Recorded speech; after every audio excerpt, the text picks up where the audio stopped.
Welcome everybody to the Week in Review, episode 192. We're going to start off with a solid episode, jam-packed action episode of Monday Night Raw. About halfway through the video, we're going to be jumping into Smackdown as well, so let's jump into it. Starting over here, we opened with the Tribal Chief. The Tribal Chief was backstage with Paul Heyman, his wise man, and he was putting the Raw locker room on notice because Kevin Owens is part of the Raw roster, and he is not happy with Kevin Owens. So he sent out the Bloodline. He sent the Bloodline to Monday Night Raw to take out the Raw roster and to take out Kevin Owens. The Tribal Chief was not happy about this. I would assume this was pre-filmed in Chicago when the Tribal Chief was at SmackDown, but this was still a solid way to open up the show. It got me excited when I saw the Tribal Chief. I'm like, let's freaking go. Is he going to come out tonight? He didn't, but he did do this little promo in the beginning, and I was all for it. It was really cool. We jumped into our opening match. It was the Street Profits, Angelo Dawkins, Montez Ford, going up against the Judgment Day, Damian Priests,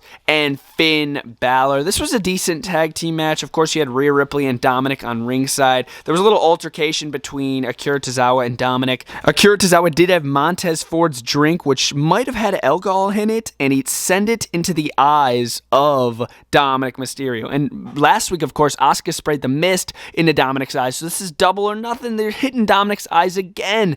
That distracted the Judgment Day's Finn Balor, and then Montez Ford was able to roll up Finn Balor, pick up the victory. As far as the tag team match itself goes, it was an okay opener, nothing crazy, but then Rhea Ripley, she was not having it. She wasn't happy with Akira Tozawa, and she challenged Akira Tozawa to a one-on-one match. Rhea Ripley challenged Akira Tozawa right after the tag team match. That match I found really lame. I'm not going to lie. Akira Tozawa literally only got maybe one or two moves in on Rhea Ripley, literally nothing special. In the end, there was a little dive over the top rope from the Street Profits to take out the Judgment Day, and then Rhea Ripley was able to hit the Riptide on Akira Tozawa, pick up the victory. Nothing special. I find it kind of a boring opener with the Judgment Day and the Profits and Tozawa. I thought it was kind of a boring opening, not gonna lie. Jumping over here, we jumped into another tag team match. It was the Alpha Academy going up against the OCs, Luke Gallows and Carl Anderson. Like I said, it was a decent tag team match. I still gotta point out how freaking talented Chad Gable is. Every dang day of the week, I like to point out how freaking insane he is, as well as Otis. Them as a tag team, I find just really entertaining. Anyways, it was a nice tag team match. The OC were able to hit the Magic Killer on Chad Gable, pick up the victory, but then right after the match, while they were celebrating with AJ Styles and Mia Yim, the freaking Bloodline, the Usos, Solo Sikoa, Sami Zayn, they all came down, they took care of business, they took out the OC, and they sent their message to the Raw locker room. And by taking out everybody through this entire show, they took out Mustafa Ali backstage, they took out Dolph Ziggler backstage, they were taking out everybody. But then Adam Pearce and a bunch of WWE officials had come out, and they were like, you know what, Bloodline? You guys gotta go. You guys gotta get out of the arena. Did they leave? No. They came back later, but I will talk about that. But Adam Pearce had said, Bloodline, you guys gotta go. No more being in this arena. You guys are on SmackDown. Get out of the Raw locker room. Get the heck out of here. We jumped into our next match. It was The Miz versus Dexter Loomis in a double or nothing money match. Money literally in the bank. Money was suspended above the ring. It was a ladder match. You got to climb, grab the money. This match was pretty decent. I did enjoy it. I found it had a slow start, but then it really picked up after they went outside in the ring. They started using literally ladders. Miz was burying Dexter Loomis. Loomis went through the announce desk, but in the end, it looked like Dexter Loomis was about to get that money, regain his money, and then some. But then Bronson Reed. Yes, I have a Bronson Reed Elite. I can't believe it. But yes, Bronson Reed came out, and he was paid by The Miz to help him win. So he pulled Dexter off the ladder, took out Dexter, and freaking just allowed Miz to climb the ladder and retrieve the money. And yes, in a WWE digital exclusive little interview with Miz, he did give some money to Bronson Reed for helping him win. Is he going to sort of be like accompanying Bronson Reed? I'm not sure. But yeah, it was kind of sad to see Dexter Loomis lose. I'm not going to lie. I am sort of a fan of Dexter Loomis. I do think he's not bad. And yeah, him and Gargano, it ought to be a decent tag match between them and Bronson Reed and The Miz. I'm looking forward to that. But as far as this ladder match goes, not too shabby. Moving over here was an interview backstage with the horrible actor Byron Saxton. I hate to say it, I like Byron Saxton, really good guy. I sort of met him outside of Allstate Arena. He came by the gate and we were like saying what's up to him. But anyways, Byron Saxton, a really bad actor. I'm not going to lie. This was a really good interview with Alexa Bliss and Bianca asking Alexa Bliss, what happened last week? You know, why'd you almost hit the Sister Abigail on me? They mentioned Bray Wyatt a little bit, but then right after they said, okay, this interview is supposedly over, Alexa Bliss grabs a vase and slams over the back of the head of Bianca Belair. Is she possessed by Bray Wyatt, or did she just turn heel? Hopefully just turn heel. But before she slammed the vase, the buzzer did pop up on the screen, so I guess Bray Wyatt is possessing Alexa Bliss again, which I find really freaking lame. But then Byron Saxton ruined the moment. He's like, really, Alexa? Really, Alexa? I'm like, oh my God, he's a terrible actor. I hate to say it. Again, I love Byron Saxton, but my goodness, he ruined the moment here. I can't even lie. Moving over here, it was a one-on-one match between Sami Zayn and AJ Styles. This match wasn't bad. We did have Solo Sikoa enter the arena. And he walked down the ramp he walked down the stairs in the WWE Universe. He came down, distracted AJ Styles. He hit the Samoan spike on AJ Styles while the ref was turned around. And then Sami Zayn hit the Blue Thunder Bomb to pin AJ Styles. I don't think Sami Zayn's ever won a match with the Blue Thunder Bomb. Everybody always kicks out. But anyways, Sami Zayn was able to win with the Blue Thunder Bomb.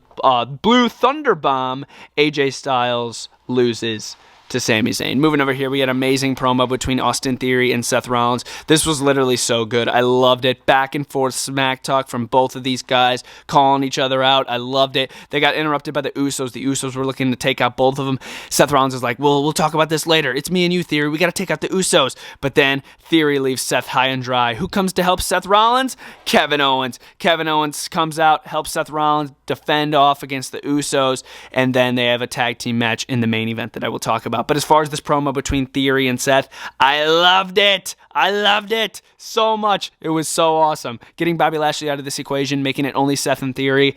I love it, dude. I'm all for it, too. Moving over here, it was a match between Becky Lynch and Bayley. This match was okay. We did have Dakota Kai and Io Sky on ringside, posting as factors for Bayley to win. And they sort of got ejected by the referee, but not really. They took forever to leave, and then the referee was distracted. Bayley hits Becky Lynch in the back of the head with one of the TV monitors behind the announce desk and wins the match with a little rose plant. I'm like, that was dumb. So Bayley beats Becky Lynch. As far as the match itself, like, it wasn't bad, but, like, dude, your life to end it like that. Kevin Owens and Seth Rollins versus the Usos in our main event here on Monday Night Raw. What a main event. This was a great match. In the end, we saw the OC come out and take out Solo Sikoa, who was trying to get involved again, but they took him out early in the show, so Solo Sikoa's like, I'm going to go get some revenge. Or the OC's like, I'm going to go get some revenge on Solo Sikoa. So they came out, got Solo Sikoa out of there, and then Austin Theory attacked Seth Rollins by the barricade, leaving Kevin Owens all by himself. I thought he was going to lose, but then he hit the pop-up powerbomb. I believe it was on Jey Uso, and then he picked up the victory for his team. Kevin Owens on top, ending the show, and I loved it. Kevin Owens winning matches, I'm all for it. But yeah, guys, that was Raw, WWE action figure setup style. In the end, I'm going to give Raw a solid 3 out of 5. I thought it was a jam-packed episode of Raw. I loved how the Bloodline was involved on this episode. And now we're going to jump into Smackdown. And if you're not already subscribed to the Bretto Live YouTube channel, what are you doing? Subscribe to the channel. We're working on 200,000 subs, baby. A pre-recorded Friday Night Smackdown that wasn't half bad. Jumping into our opening segment, it was the Bloodline, one of the greatest factions in all of WWE history. The Bloodline, Roman Reigns, the Usos, Solo Sikoa, Paul Heyman, and the honorary Sami Zayn. They came out to the ring here in Chicago, Illinois, yet again. Like I said, pre-recorded show. They came out basically just talking about Cena, talking about KO, how they're going to have that tag team match, how they're going to take him out. Sami Zayn got really serious. He steps out through the ropes just like this, and he starts talking beef. He's like, KO, starts getting serious with KO. He's like, if you have a problem with the Bloodline, you have a problem with me, and this and that. I was like, oh my God, I loved this serious Sami Zayn, bro. It was just so legendary having Roman Reigns in the background, Sami Zayn backing up the Bloodline like he always does. I just love this group. I love this group, dude. I love the Bloodline, bro. I don't even know what else to say. I freaking love the Bloodline, bro. They are so good. Right after that, it was the Usos versus Hit Row, Ashante Diadonis and Top Dollar. Tag team title match, nothing special in this match. Obviously, the Usos were able to pick up the victory with the 1D to Top Dollar, which was actually pretty cool because Top Dollar's not a small guy. So for them to hit the 1D on Top Dollar, I thought that was pretty sweet. But as far as the match itself, pretty obvious. Obviously, the Bloodline's going to take the dub, man. They don't take L's, bro. They only take dubs, the Bloodline. Unless you're talking about this past Raw, of course. But yeah, the Bloodline, freaking love the Bloodline, dude. I don't even know how to explain it. Moving over here, it was a gauntlet match to determine who will face Ronda Rousey for the SmackDown Women's Championship in the future.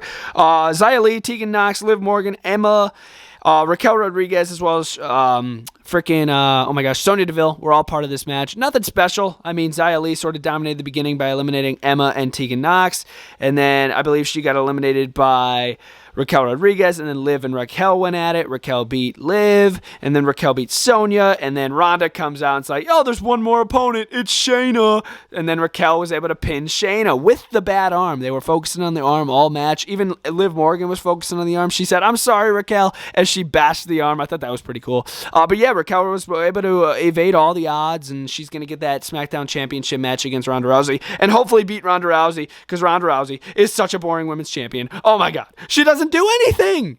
Moving over here, Bray Wyatt made his presence felt here in Allstate Arena. He came out to his awesome entrance music, came out to the ring talking about how he's always surprised that so many people are excited to see him. But then, as he started talking about how Uncle Howdy was responsible for taking out LA Knight and not himself, he got possessed by something.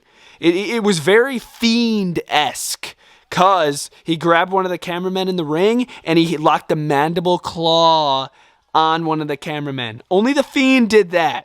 So he got I got very much Fiend flashbacks from this attack on this cameraman. He was possessed. You could see in his eyes. Adam Pearce was trying to snap him out of it. Then they went to commercial. I liked this. You know, again, keeping us thinking, what is Bray Wyatt going to eventually be doing? What's his main thing going to be? I enjoyed it. I would have preferred to see LA Knight out there with him, but it was still pretty cool. Over here, John Cena had an amazing freaking promo video. It wasn't like a promo, but it was like just a big hype video for his match coming up next week on Smackdown on the 30th. So then he could have a match every single year for 20 years in WWE, which is awesome. But yeah, he's teaming with KO to go up against Sami Zayn and the Tribal Chief. I'm excited to see them in a tag match. This is just going to be amazing. Next week's Week in Review is going to be such a banger. But yeah, John Cena, this video was amazing. Props to whoever edited it. Oh my God, they did amazing. Moving over here was our main event. It was a Miracle on 34th Street fight. Ricochet, Braun Strowman going up against, no, they did not face Gunther, but I just have him out there. That's my only Imperium guy. They went up against Giovanni Vinci and Ludwig Kaiser. This match was amazing. Freaking tables were used. Christmas trees were used. Braun Strowman legit punched Giovanni Vinci in the face. They suplexed Braun on the entrance stage. Ricochet got a kiss from his girlfriend, Savannah something on ringside, and then he got all the energy in the world to win the match. He hit a wicked little move off of Braun, very similar to this, to pin Giovanni Vinci in the end. Once again, not Gunther. That's just my only Imperium guy. But yeah, this was a great Christmas 34th Street Fight match. I really enjoyed it. And to see Braun and Ricochet pick up the victory, I feel like they're a great tag team. Honestly, I feel like this could be a tag team. I don't think this is a one-time ordeal. I think they could definitely contend for tag team gold, and I'd be really into it. Like, seriously, I thought this was really cool. But yeah, guys, that was SmackDown. Yes, it was pre-recorded, so nothing really too crazy happened on this show. But my favorite part was obviously the Miracle on 34th Street fight. That was a great match. But you guys can let me know what you guys thought about the show down in the comments below. For me, I'm going to give this show a solid 2 out of 5. Like I said, it was a solid show, just not my favorite, of course. But I did really enjoy that street fight. But yeah, guys, that was SmackDown. That was Raw, setup style here in the Week in Review. If you guys enjoyed, smash a like, subscribe to the Live YouTube channel, and stay tuned until next Saturday when we do this and run it up again. Yes, sir. Let's go. Peace, guys. Brett, out.